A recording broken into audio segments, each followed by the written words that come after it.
Hello everyone! Kumusta kayong lahat dyan sa atin? Kami dito is maayos lang. Kahit medyo binagyo kahapon. Pero today is yan. Maaliwalas na. Pero grabe nakita ko sa mga post kagabi at saka today. Ang daming area na binaha dito sa UAE. Airport, metro station. Under maintenance pa nga yung metro station kasi yun nga, siguro madaming nasira. Tapos yung Mall of the Emirates, pumasok yung tubig sa loob. Parang galing sa bubong. As in, baha talaga dito sa UAE. Hindi naman daw siya result ng cloud seeding kasi hindi to sila nag-cloud seeding. Nung time na yun, sabi ni di galing talaga yun sa natural lang ba. Kahit sa Oman, no, grabe din yung baha sa Oman. And may casualty sila doon. So far, ayan, dry na. Wala ng tubig. Dito sa area namin, hindi kami masyadong binaha. Pero doon sa may mga part ng Dera, basta ibang part ng UAE, hanggang ngayon siguro may tubig pa rin doon. Pero pag dito naman, no, kahit bumaha ng ganun, alerto naman yung mga tao dito at saka yung government din. Alert din sila sa pag-inform at saka sa mga na rin, mga anong dapat gawin pag bumaha.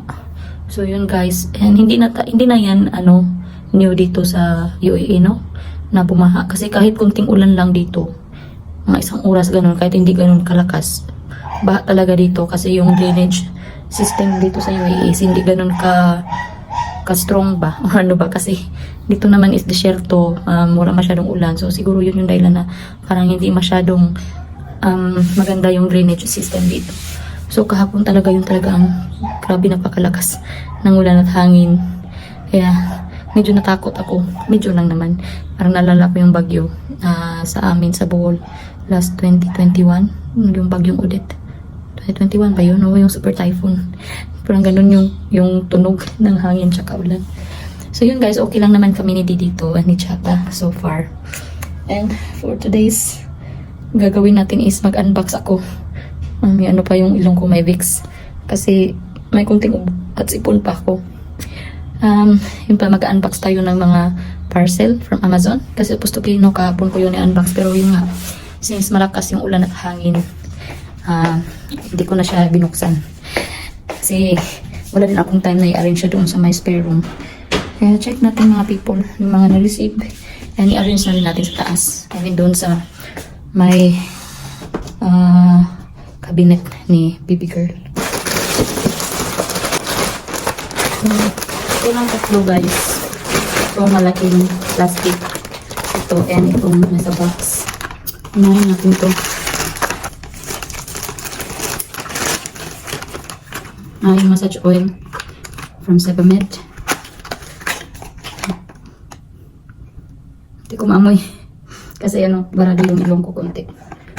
So yan, kompleto na ata yung skincare products ko. Para kay bata batuta, ito na ata yung last na inaantay ko. Hello, bakit ito? Massage oil din. Dalawa yung na-order. Vlogging. Look, did you order two? Sure. One is from First Cry. Well, they came in different packages. Yeah, and one is in First Cry as well. Plastic.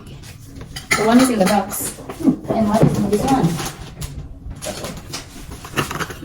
Dalawa yung dumating mga people. Yung isa naka-box, yung isa naka-plastic. Pagkalala ko, isa lang yung in-order namin cotton buds. Wala, nasa box pala siya. Kala ko yung nasa plastic. Maghanap ako ng plastic nito para paglagyan. Look, is in the box man. I thought it's in like a plastic thing. Oh, just refill the other one. Yeah. Mga hanger ni Patuta. 60 pieces. Mura lang siya. Sa Amazon nakita ko. Nakapromo. Saka, ayan. Cotton pad. So, yun lang pala yung laman ng ating box, mga people. Kala ko meron ang iba. I-arrange natin sa taas yung mga damit ni Bitty. Maganda. Dalawa nga yung na-order namin, guys. Kasalanan ko. Sabi ko pregnancy brain. Kala ko isa lang yung na-order ko, dalawa pala magkaibang date. Kaya dalawa yung dumating. Aray, ang hirap. Ay, umulog pa. Hindi ka naman yung manikin ko. So, mag-arrange tayo ng mga damit. Baby girl. Tingnan niyo si Jaba, nakatingin dyan sa ilalim ng sofa. For sure, nandyan yung laruan niya. Nilagay na naman niya dyan. Ay, naku, siya ba talaga. So, ito pala yung cabinet ni baby girl natin. Yan, kaliwali. Ukay-ukay ko yan na pambenta. Tsaka, hindi ko lang ano yan, mga dokumento ata. Diyan ko muna nilagay. Ito lang yung ni-utilize ko. So, napabili ako kay din ng ganito. Yung adjustable rod ba para sa cabinet. Para pwede ako makapag-hanger. So, yan, nilagay ko yan. And then, ito lang yung mga damit niya. Oh. Yan yung i-hanger natin today. Tapos, organizer from IKEA. Tapos, yung unang drawer. Tamang-tama lang talaga yung organizer na nabili namin ni Di. Kasyang-kasya. May konting gap dito, which is pwede din lagyan ng kung ano-ano pa. Dito nilagay ko muna yung mga buhok. Yung para sa ulo ng bata-bata. Tapos, yung nipad. Diyan. Yun yung first drawer. And then, second drawer. Yan, swaddle lang. Or blanket. Hindi ko alam kung ano pang ibang lalagay ko dyan. And pangatlo, yan, towels. Tapos yan, grooming kit. Yan yung bata-batuta. And yung last na drawer is yung mga diapers niya. Yan, diaper ko. Bulak at saka yan, changing mat. Tapos yan, more diapers. So, I think kasya naman dito lahat yung gamit niya guys. Kasi konti lang naman yung mga pinamili namin. And pag may mga additional man, marami din naman space pa dito. Yan, may organizer pa. Kaya, goods lang. Ganun lang kasimple. And then, na-prepare ko na din yung, yan, receiving damit at saka blanket at diapers ni baby. Para wala nang iisipin si Di, hadlot lang siya. Tapos, extra diapers. And then, ito naman sa akin. Kulang pa to sa akin. May mga kulang kaya na dapat ilagay. So, in-expect ko na lang na 3 days kami doon. So, yan. And then, dito yung mga baby products. Dito sa may trolley na to. So, dyan ko muna nilagay lahat. So, yun lang mga people. Hinihingal ako. I-arrange natin yung mga damit. Ilagay natin dito sa may hanger.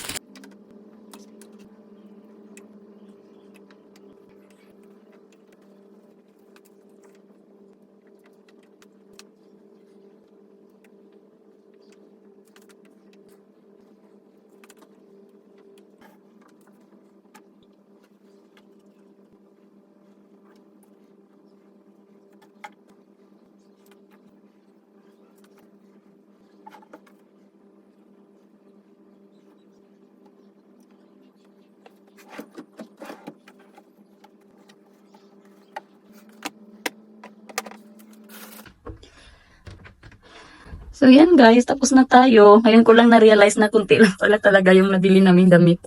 Tingnan nyo naman. Ito yung mga pinakamaliit na one. 1, 2, 3, 4, 5. So, bali ito lang. At saka yung nasa bag. Yung ni-prepare ko para sa paglabas ni baby girl. At saka yung mga maliit na dress. So, ito lang yung pang 1 month, 2 months ata. And then, dito naman is yung medyo malalaki-laki na. So, for sure, no? Baka pag nahirapan, ay may nakulangan ng damit. Bibili ulit. Pero for now, try muna namin ito lang. Tapos, alam na yun, laba araw-araw or every 3 days. So, kaya lang yan. Mabilis lang naman tuyo dito sa Dubai since summer na dito. Tapos, yun. 3 pajama, 2 short. Tapos, itong malalaki na to eh. So, 3 lang yung pajama ni baby girl na maliit. Plus, yung nasa bag. So, 6 lang. And then, ano pa? Ayan, yung swaddle niya. Swaddle or blanket. Tapos, isang isang towel. 2 yung para sa pusod. Sika ba towels? Yun lang. Yun lang atong gamit. Diba? Good luck. Pero at least, may masusuot, no? Saka nadagdagan pag nahirapan talaga kami na parang feeling namin kulang. Lahat moment. Goods na yan. Pwede na yan. Basta kompleto lang. Pwede na yan. Ilagay na din natin dito yung yung mga damit. Receiving clothes ni baby girl para kung sakali na, no? May emergency or whatever. So na hindi na magkakanda-kandarata pa. Itong mga damit ko sa ibang bag naman to kasi hindi kasi siya magkasya dito sa bag na to. As much as possible, no, konti lang bag na bibit-bitin namin para hindi kami mahirapan pag-uwi magbitbit ng marami. So, lagay ko yung milk bottle dito. Later, pag nahugasan ko na yun. Tsaka, for sure naman sa hospital may mga, ano doon, yung mga essentials, yung mga shampoo, mga ganun. So, iniisip ko pa kung magdadala ba ako or hindi. Or, siguro itatanong na lang namin pag proper hospital tour na kami. Kung may time man na makapag hospital tour ulit. Tanong na lang namin kung ano yung mga kailangan. Si Chaba naglalaro. Kung ano yung mga kailangan dadalhin. Para hindi na tayo magsasayang ng oras sa pag-iimpake. At magbitbit ng mga gamit na hindi naman pala kailangan. Kung akin na lang ang kulang. So, kailangan ko pa itong kumpletuhin. Yan, ilagay ko na rin sa isang backpack. At the moment, dito ko muna sila itatambak. Kasi dito naman talaga magbe-base sa deliver pag malaki-laki na. Pag hindi na kailangan itabi, no? Alam niyo naman pag mga puti. Hindi uso sa kanila yung katabi yung bata kahit mga 3 years old na ganun. Sa atin kasi, hanggang kailan gustong tumabi, tatabi. Sa kanila, hindi eh. Kailangan talaga may ibang room pag, medyo malaki-laki na. Minsan nga yung iba kahit maliit pa, nasa ibang room na, pero ayaw ko naman na kayo. Siyempre, mas maganda pagkatabi natin yung baby, no? Parang di mo kaya na matulog tapos wala sa tabi mo. Di ka makampante, di ka makatulog ng maayos. Kaya, yun sabi ko kay Di, hanggat gusto kong katabi ko pa, katabi ko talaga. Kaya, ito, bumili kami nito, itong bedside talaga na bikot para wala bang excuse. So, yun lang guys. So, yung ating kunting gawain or preparasyon ng mga gamit ni baby girl. Wala masyadong ganap. Kasi, konti lang din naman yung mga gamit namin at the moment. So, hanggang dito na lang yung vlog ko. Ano lang talaga to, unboxing at saka pag-arrange. Yun lang. And maraming salamat sa inyong palaging panunood. Ingat kayo palagi. God bless and bye-bye. Diba? Muna si bye-bye to the people. Si bye! Stretch. Bye! Kanina pa ako nagugulo dito. Aray. Bye!